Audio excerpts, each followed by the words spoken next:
Something that's attracted a lot of attention recently, not specifically around Boxer or Sky, is pay-per-view. Particularly because DAZN have now introduced a pay-per-view strand when they originally burst onto the scene declaring pay-per-view to be dead, as I'm sure you know.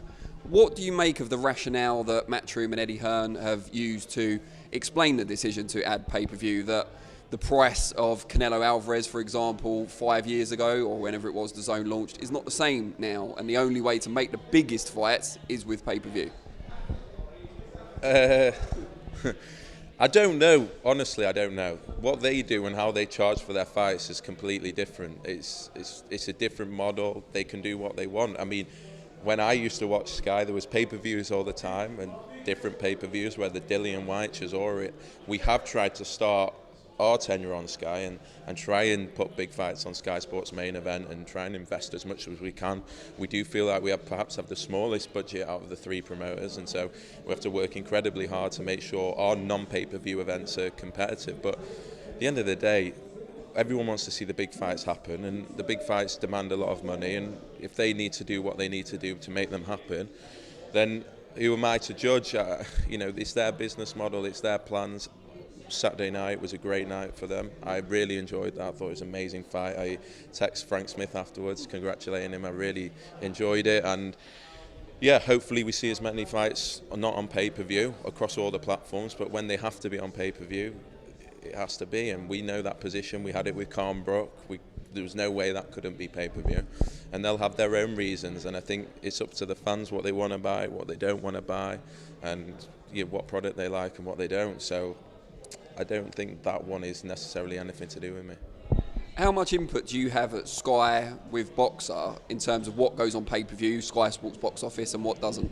Quite a lot. It's a collaborative process. Obviously, they have 10, 15 years of data and experience as to what has done well for them. But when we came in, they can see how much of the budget we're investing to try and keep things off pay-per-view.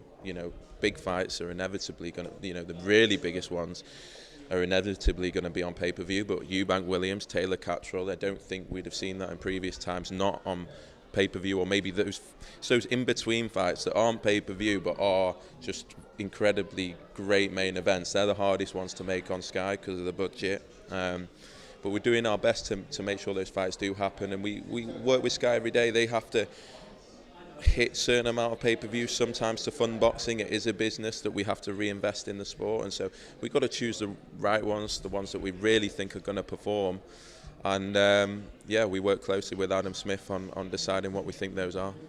And with that in mind, Eddie Hearn, sorry to bring him up again, but he said that the next Anthony Joshua fight will likely be on Sky Sports box office.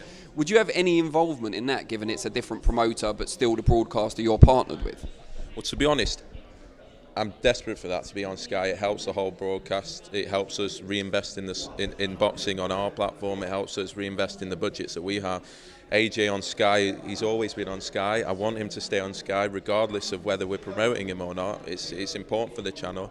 And it means, as I say, it means our fight nights are even better. And involvement-wise, no. Obviously, we're across it. We know what's going on. We get on well with 258. We have fighters with 258 as well. So you might see our fighters on those undercards and things like that. So I'm sure there's going to be ways we can work together, which we have no problem with. And Anthony Joshua on your own platform.